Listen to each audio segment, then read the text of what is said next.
Pagkatapos namin makuha ang aming lisensya ay dumiretso na kami dito sa may palengke. Naisipan kasi ng kapatid kong Marites na mag-seafood ka June. Deserve daw namin to mga mare kasi nakakuha na kami ng driver's license. Dito nga kami bumibili ng mga seafood kasi tignan nyo naman napaka-fresh nila. At yung alimangoy buhay na buhay pa kasla kumagat jay kita na. Kumuha na kami ng 1 kilong crab at saka 1 kilong hipon. Nakakatawa nga dito sa may palengke kasi kilala nila kami. Naku, halos na ata lahat ng mga taga-palengke kilala na kami. Kaya nga ako sa kanila kasi nilabas pa nila yung mga cellphone nila. Pinakita nga nila sa akin na naka-follow daw sila at lagi daw silang nanonood sa aming videos. Nakakatawa kasi updated pa sila. Naku mga ma'am, kayo na ang tunay na Marites, char. Pero nakakatuwa at nakakataba ng puso. Maraming salamat sa inyo. Bago nga kami umuwi bumili muna kami ng saging at paborito to ng Ate Ligaya. Pagka-uwi namin ay itong Marites kong kapatid ay pinakawalan na yung mga alimango. Hay naku mga Maret, ginawa pa niyang panakot kay Ate Ligaya.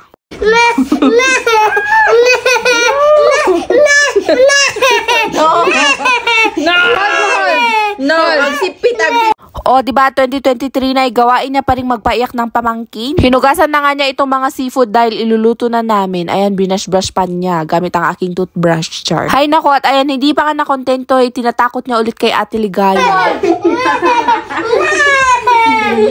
Seafood ka dyan nga lang yung gagawin namin at napakadali lang itong gawin mga mare at pwedeng-pwede nyo din gawin. Sprite pala yung gagamitin kong pampapakulo dito sa may mga seafood. Sabi kasi nila is napaka-effective daw itong magtanggal ng lansa. Pagkatapos kong ilagay yung mga mais ay nilagay na namin itong mga alimango. Kaya ko na nga rin yung mga tawong pero hindi ko naman na-videohan. Sorry na. Sobrang bilis nga niya lang maluto mga mare, nasa 5 minuto lang. Nasa 5 minuto lang. Ano ba? Kisabanan nagbulol-bulol na ako, nagilokano nakidiman. Hinango na nga namin agad para hindi ma-overcook. Pangit kasi pag na-overcook kasi binabash nila tayo. Char. O ayan, hindi yan overcook ha. Katamtaman lang yung luto. At dahil hinati nga namin to kanina kasi hindi naman kakasya dun sa may kaldero. Sinunod na naming binol ay itong mga shrimp. Bali mix pala itong mga shrimp na kinuha namin. Meron siyang tiger shrimp at saka yung swahe ata. After 3 minutes nga lang ay naluto na agad-agad. Kaya naman hinanda ko na agad-agad itong cajun sauce. Naglagay nga lang ako ng mantika at saka ako naman nilagay itong mga minced na bawang. Mas magandang igisa nyo muna sa may mantika talaga yung mga bawang para hindi masunog agad. Tsaka nyo ilagay itong mga butter. Etong mga gagamitin kong cajun seasoning at saka garlic powder ay binili ko lang to sa may Shopee. Shopee na talaga ako bumibili kasi napakahirap maghagilap dito sa may mga groceries. Naglagay din pala ako ng paprika dagdag pampalasa.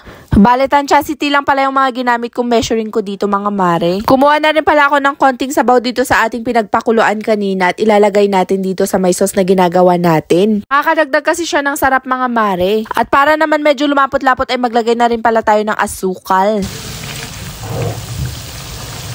At dahil okay na ang ating sauce, ito na ilalagay na natin ang ating mga seafood. Late nga lang itong kawali namin kaya hinati na lang namin ulit. Naku mga mare, alam nyo ba, natutuwa ang aking puso kasi nakuha ko na talaga yung tamang timpla ng cajun.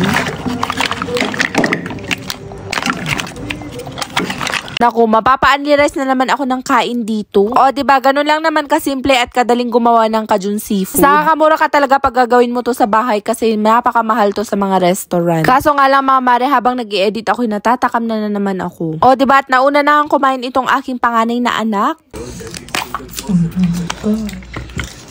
Kinakabahan nga ako sa pagkagat nitong panganay kong anak, baka matanggal naman yung ngipin niya. Share ko nga na ito, naka-withdraw na naman ako dito sa aking nilalaro. Yung 100 pesos ko ay nanalo at naging 24,000 pesos pa. Amber game nga ito at madalas dito sa may Super Ace ako naglalaro. Maganda nga maglaro dito kasi mas madalas ang panalo kaysa sa patalo. Pero paalala lamang na this is for adults only at bawal na bawal sa mga bata. Syempre maglaro lamang kung merong extra fund, ganon. Ito nga at nagbet ako kanina ng 100 pesos at hindi ko akalain na umabot pa hanggang 24,000 pesos. Amber game nga pala ito mga maret, nilagay ko nga sa comment box yung link. Mag-register ka nga lang dito gamit ang yung cellphone number at huwag mong kalimutan yung referral ID para magkaroon ka ng 50 pesos coins. Pakadami nga pwedeng laruin dito kagaya nitong Geely Ace, Tong It's Go. Syempre marami pang iba. Super duper madali pang mag-cash out dito kasi GCash kanila babayaran. Just make sure nga lang na na-fill outon mo itong mga details para dun kanila babayaran. Kung gusto mo naman ng dagdag puhunan ay pwede kang mag-cash in dito as low as 100 pesos. Super dali nga lang din mag-cash in dito kasi via GCash at meron ding instruction na pwedeng sundan.